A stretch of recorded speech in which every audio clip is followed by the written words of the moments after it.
அன்புள்ள நேயர்கள் அனைவருக்கும் வணக்கம். நான் உங்கள் உமா முருகேசன்.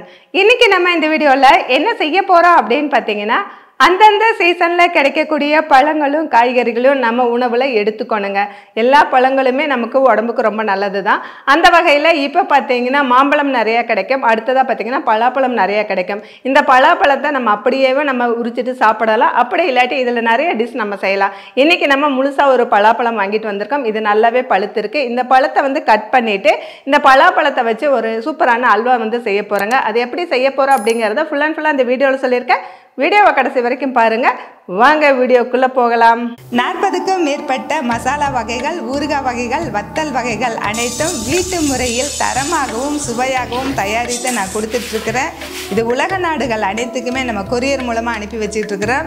இது தேவைப்படுறவங்க கீழே இருக்கிற வாட்ஸ்அப் நம்பருக்கு வாட்ஸ்அப் பண்ணுங்க. பலாப்பழம் அப்படின்னு சொன்னாவே கடைகளில் பலாப்பழத்தை உரித்து அப்படியே வச்சுருப்பாங்க. நம்ம அப்படியே வாங்கிட்டு சாப்பிட்லாம். ஆனால் ஒரு சிலருக்கு முழுசாக பலாப்பழம் வாங்கிட்டு கட் பண்ணி சாப்பிட்டா தான் பிடிக்குங்க. அந்த மாதிரி தான் எங்களுக்கும். எங்கே போனாலும் பலாப்பழத்தை பார்த்தா முழுசாக வாங்கிட்டு வந்துடுவாங்க எங்கள் பையன். அதை ஒரு நாள் 2 நாள் நம்ம வச்சுட்டு அதுக்கப்புறம் நம்ம கட் பண்ணி சாப்பிடுவோம்.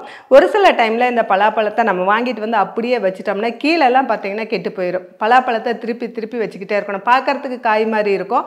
அதுவே நம்ம திருப்பி திருப்பி வச்சாதான் எந்த பக்கமும் கசங்காமல் பலாப்பழம் நல்லா வரும். இப்போ நான் இந்த பழத்தை வாங்கி வச்சு 3 நாள் ஆயிடுச்சுங்க. இன்றைக்கி தான் நம்ம பிரித்து பார்க்குறேன். எப்படி இருக்குன்னு பார்க்கலாமாங்க.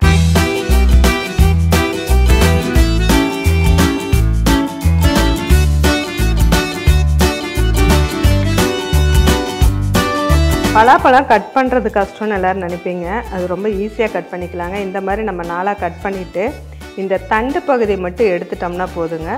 இது பண்ணோம்னா பலாசல் அப்படியே வந்துடும். அவ்வளோதான்.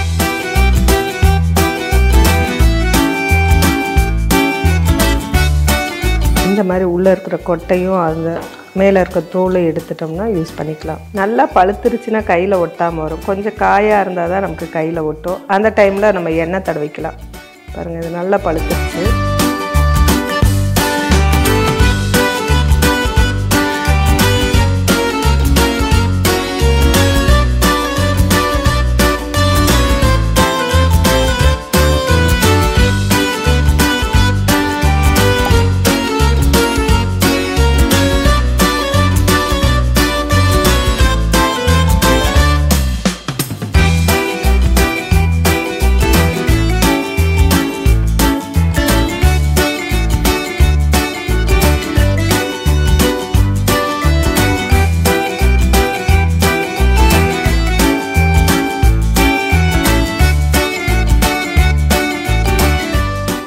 இருக்கும்போது இந்த பலாப்பழத்தை இந்த மாதிரி முழுசாக நம்ம வாங்கி இதை நம்ம கட் பண்ணி கொடுத்தோம்னா நம்ம வீட்டில் இருக்க எல்லோருமே விரும்பி சாப்பிடுவாங்க. அது மட்டும் இல்லைங்க, இந்த பலாப்பழத்தை வச்சு நிறைய டிஷ் நம்ம பண்ணலாம். இன்றைக்கி நம்ம சூப்பரான டேஸ்ட்டில் அல்வா பண்ண போகிறோம். இந்த சொல்ல பார்த்தீங்கன்னா இனிப்பு கொஞ்சம் கம்மியாக இருக்குது. ஒவ்வொரு பலாப்பழத்தோட ஸ்வீட்னஸும் வேறுபடுங்க. ஒரு பலாப்பழம் நல்ல ஸ்வீட்டாக இருக்கும், ஒரு பலாப்பழம் ஸ்வீட் கம்மியாக இருக்கும், இன்னொன்று கஞ்சி பலாவாக இருக்கும். ஒவ்வொரு பலாப்பழமும் வேறுபடும். நம்ம இப்போ பலாப்பழம்லாம் ரொம்ப நல்லா இருக்குது, ஸ்வீட் மட்டும் கொஞ்சம் கம்மியாக இருக்குது. இருந்தாலும் ரொம்ப நல்லா இருக்குது. இதுலேயே பார்த்தீங்கன்னா நம்ம பலாப்பழத்துலேயே நிறைய டிஷ் பண்ணலாம். அதே போல் பலாக்கொட்டையும் ரொம்ப ஹெல்த்தியானது. இந்த பலாக்கொட்டை இப்படி எடுத்து வச்சுட்டு இதில் வடை செய்யலாம். அதுக்கடுத்தது நிறைய குழம்பு செய்யலாம், வறுவல் செய்யலாம்னு நிறைய டிஷ் இதில் பண்ணலாம். இப்போ நம்ம எல்லா பலாசலையும் எடுத்து முடிச்சாச்சு. பலாப்பழ அல்வா எப்படி செய்யறதுன்னு பார்க்கலாம். பலாப்பழ அல்வா செய்ய தேவையான பொருட்கள்: பலாப்பழம் 1 கப், நாட்டு சக்கரை 1/2 கப், கார்ன்ஃப்ளவர் மாவு 2 டேபிள் ஸ்பூன், ஏலக்காய் பொடி 1 டீஸ்பூன், முந்திரி 20, நெய் 2 டீஸ்பூன். நம்ம பலாப்பழத்தெல்லாம் சின்ன சின்ன பீசஸாக கட் பண்ணி எடுத்துருக்கோம். இதை மிக்ஸி ஜாரில் போட்டு அரைச்சி எடுத்துக்கலாம்.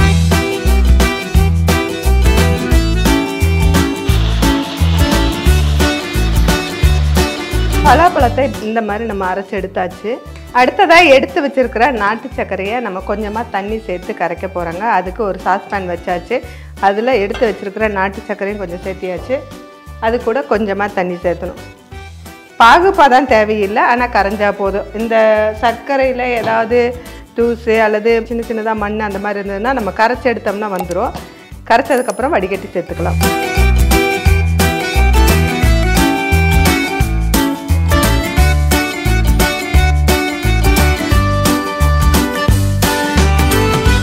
சர்க்கரை கரைஞ்சிருச்சு, நம்ம எடுத்துக்கலாம். அடுத்தது அல்வா செய்யறதுக்கு ஒரு பேன் அடுப்பில் வச்சுக்கலாம். இதில் 2 டேபிள் ஸ்பூன் நெய் சேர்த்துக்கலாம். அடுத்ததாக இதில் உடச்சி வச்சிருக்க முந்திரியை சேர்த்து வறுத்துக்கலாம்.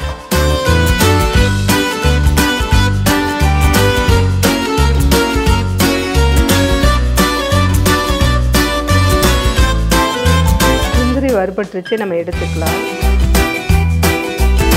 இதே நெய்யில் நம்ம அரைச்சி வச்சிருக்கிற பலாப்பழ விழுதை சேர்த்து நல்லா வதக்கிக்கலாம்.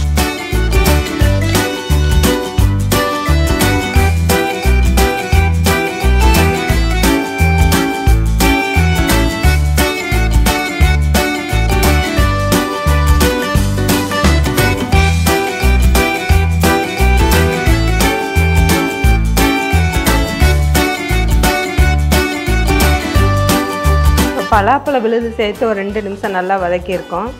கொஞ்சம் திக்காக வந்திருக்கு. இந்த டைமில் நம்ம கரைச்சி வச்சிருக்கிற சர்க்கரை கரைசலை வந்து வடித்து சேர்த்துக்கலாம்.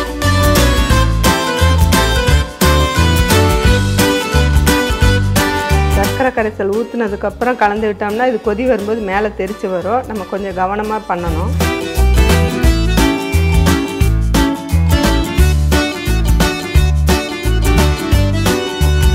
ரொம்ப தெரிக்கும், அதனால் மூடி வச்சு ஒரு 5 நிமிஷம் அப்படியே வேக விடலாம். எடுத்து வச்சிருக்கிற கார்ன்ஃப்ளவர் மாவை கொஞ்சம் தண்ணி சேர்த்து கரைச்சி எடுத்துக்கலாம்.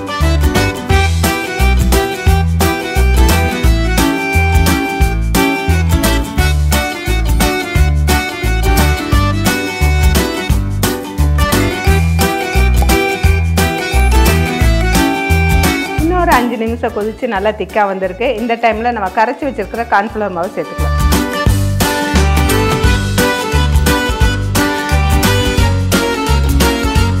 அல்வா நல்லா திக்காக வந்திருக்குது.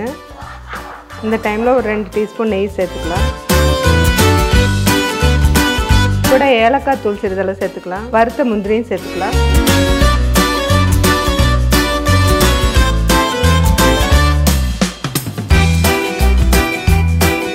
அல்வா வந்து கடாயில் ஒட்டாமல் அப்படியே சுருண்டு வருது.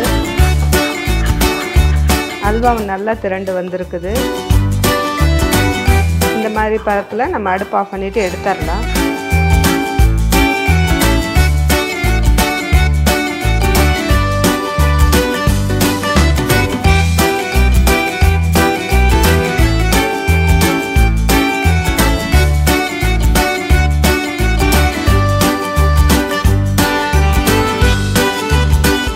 இன்றைக்கி நம்ம பலாப்பழத்தை கட் பண்ணி அந்த சொலைகளை வச்சு சூப்பர் டேஸ்டியான அல்வா வந்து நம்ம பண்ணியிருக்காங்க. பலாப்பழம்னாவே இனிப்பு தாங்க ரொம்பவே நல்லாயிருக்கும். ஒரு சில பழங்கள் இனிப்பு கம்மியாக இருக்கும். அந்த மாதிரி இருந்தாலும் சரி, இல்லை நிறைய பழங்கள் நம்மக்கிட்ட இருக்குது அப்படின்னு சொன்னாலும் சரி, அந்த டைமில் இந்த மாதிரி அல்வாவை நம்ம செஞ்சு குழந்தைங்களுக்கு கொடுத்தோம்னா ரொம்ப விரும்பி சாப்பிடுவாங்க. இந்த வீடியோ உங்களுக்கு பிடிச்சிருந்தா லைக் பண்ணுங்கள், ஷேர் பண்ணுங்கள். வீடியோ பற்றின கருத்துக்களை கமெண்ட் செக்ஷனில் கமெண்ட் பண்ணுங்கள். ஃபுடி தமிழா சேனலுக்கு சப்ஸ்கிரைப் பண்ணலைன்னா சப்ஸ்கிரைப் பண்ணிக்கோங்க. மீண்டும் அடுத்த வீடியோவில் சந்திக்கலாம்.